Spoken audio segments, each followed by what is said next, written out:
Okay guys, welcome to Module 1. In this module, our expert will cover running Facebook ad campaigns. So, get ready to take some notes and let's jump right in. All right, so when we first create our Facebook ad, we're going to be prompted to choose a marketing objective. Now, there's a whole bunch of objectives to choose from here. Facebook has made it really easy based on your campaign goals to pick one. Let's just go through a few of these.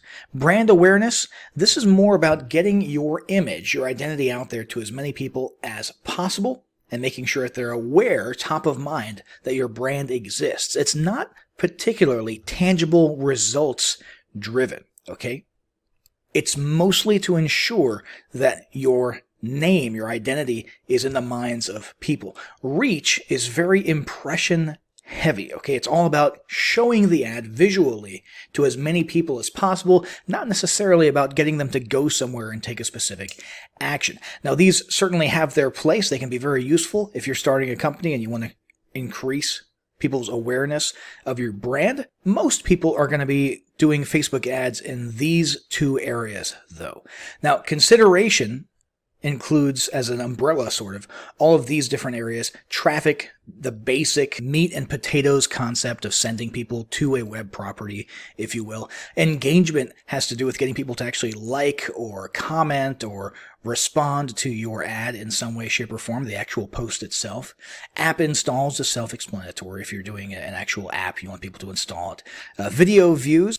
Very self-explanatory here. However, it's important to point out, remember, these are just objectives. You're not necessarily choosing the type of ad. So you can have any of these ads be video ads, okay, but your goal is not necessarily to maximize video views in those. Whereas in this case, by choosing this one, you'd be telling Facebook that's your goal, is you want to go after as many people viewing your videos as possible. Lead generation, building your list, self-explanatory. Messages, really tapping into Facebook's Messenger ad abilities. Conversions is a very popular one. Okay, as you get a little bit more advanced, you're going to be installing tracking pixels on your web properties and actually optimizing your ads for conversions. Specifically, people taking the actions that you want them to take. Catalog sales is an interesting one, especially if you're in the e-commerce place. It'll automatically show items from your available collection of offerings to your potential customers. And then store traffic literally has to do with foot traffic, people actually coming to a physical brick and mortar location. Eventually, you're most likely going to be focusing on conversions. If you go down the path of Facebook ads. Let's start off, since we're just starting from scratch and we want to keep things relatively basic, let's just go with the meat and potatoes traffic objective. Now, the special ad category box that pops up right here, if you're doing anything related to credit, employment, or housing, there's special factors that need to be taken into consideration there. We're going to say no. In fact, we're going to say that we're doing a diabetes related product today, just for the sake of example.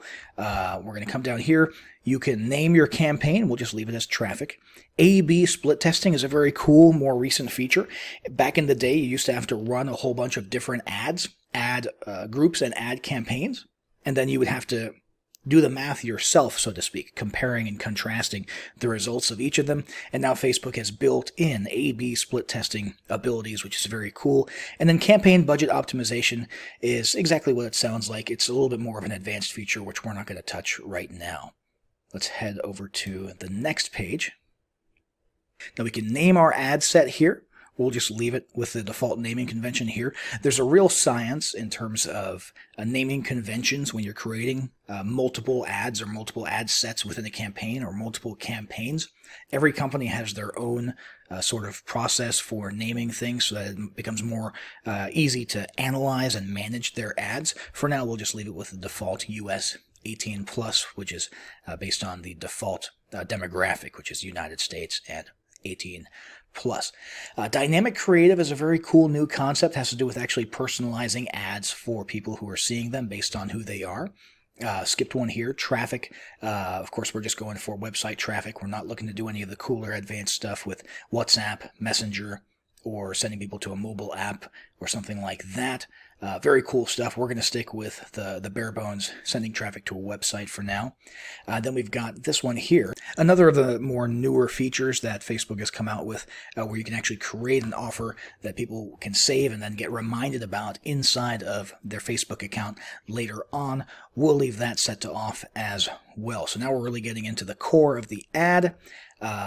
We don't have any existing audiences, so we're going to create our own custom audience from scratch here. Location, self-explanatory. You can really get into the weeds and get all the way down to specific counties in the United States if you wanted to. You could create basically a certain mile radius around a specific pin on the map if you wanted to, if you really knew your audience that well. The demographic that we're going after with a diabetes product, however, just to stick with our example, it probably applies nationwide, so there's no reason to drill any deeper than that. Let's say that we had demographic information, though, about age. Let's say that based on our research, the people most likely to purchase a product in this category, people struggling with weight and diabetes and so on and so forth, are 30 plus. We would choose the age right here. Genders, if we wanted to focus one campaign on males and one campaign on females because of, let's say, the images that we'll be using in our ads or data that we saw that indicates that women are more likely to purchase this type of product, so on and so forth. All of this kind of depends on doing your audience research, doing your due diligence and all that before you start creating the ad. We'll go ahead and go with women just so we can see what the impact is on audience size. And then we'll move into detailed targeting. Now, this has to do with choosing specific interests, behaviors, demographics based on all the data that Facebook has curated on each of its users. It's kind of a scary amount of data, but it's very, very valuable to you as a marketer. You could browse based on broad topics regarding interests and demographics, education levels, data about parents, behaviors, purchasing behaviors, how much money people make, that kind of stuff. But in our case, let's go straight into looking for people who are interested in diabetes. There's a good chance if they've interacted with this type of content on Facebook before, they're going to be very interested in this topic. So let's go ahead and go with this, looks like type 2 awareness topic. All right, now we can see we've narrowed down based on our age, our location, our gender, and that one interest. We've narrowed it down to 5,400,000 potential people who could see our ad in the future. And we could theoretically drill down even further if we wanted to. In this case, let's go ahead and expand the audience. American Diabetes Association. That could add, there's probably some overlap there, so you won't see a big increase. Okay, but it did add a good chunk of people there.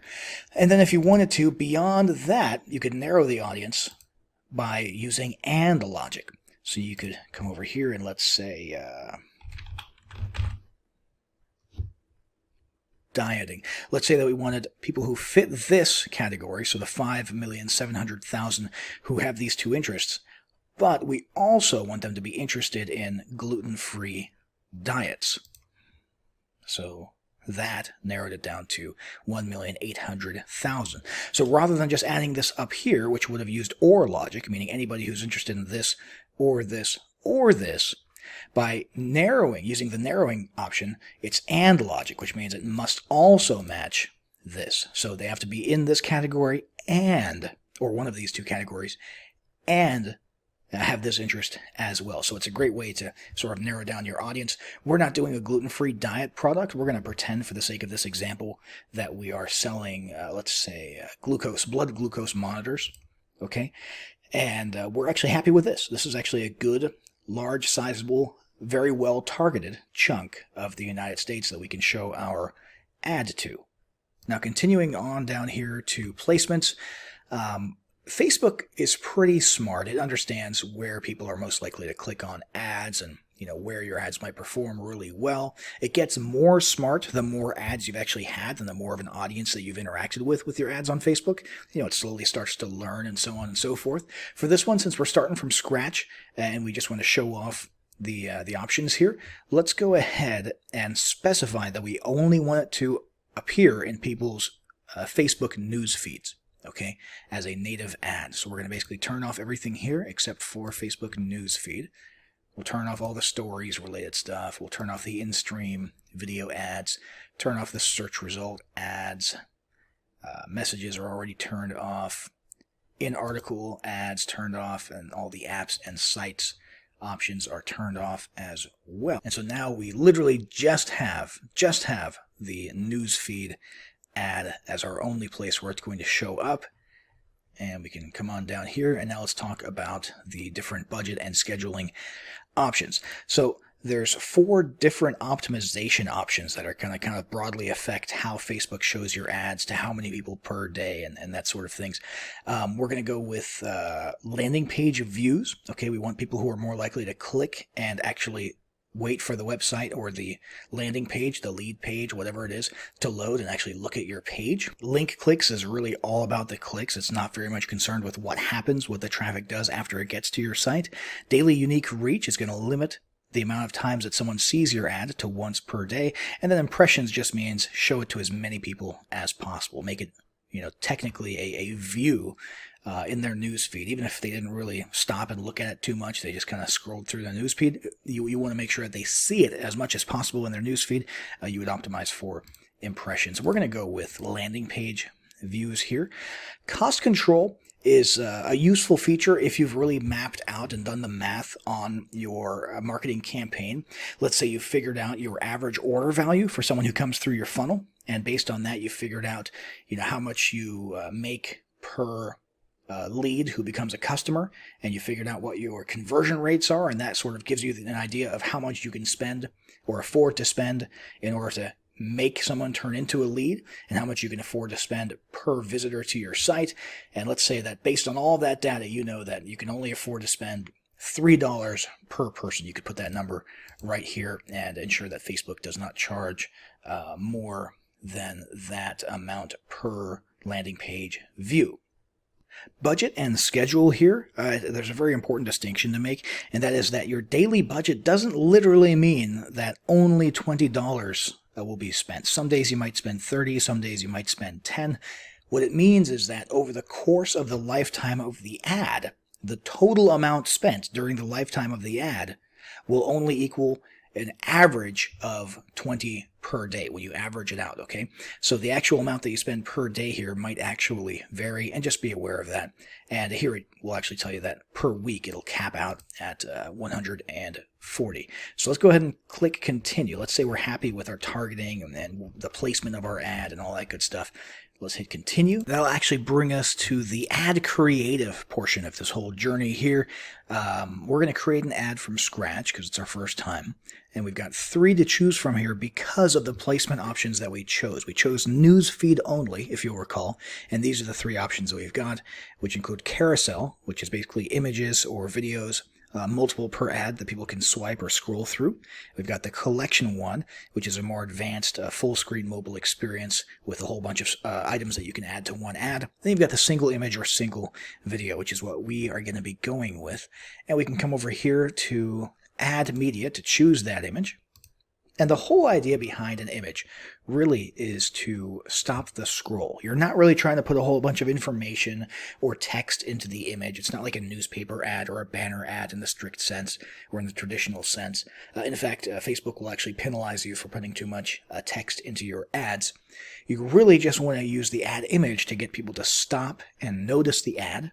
Stop swiping while they're going through their news feed and so on and so forth.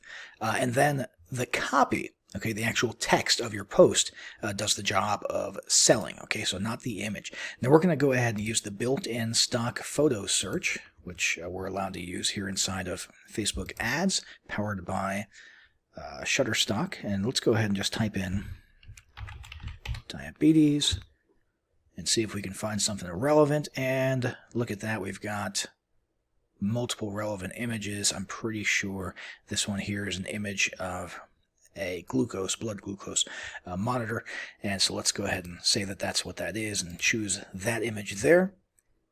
And it'll show us a preview of what it looks like both on desktop and mobile newsfeed right here. And now we're really getting into the actual selling. Okay, so the primary text of the ad, the actual ad copy. We've got the description, which is optional. Okay, a small amount of text which appears underneath the headline. So if we were to put that here,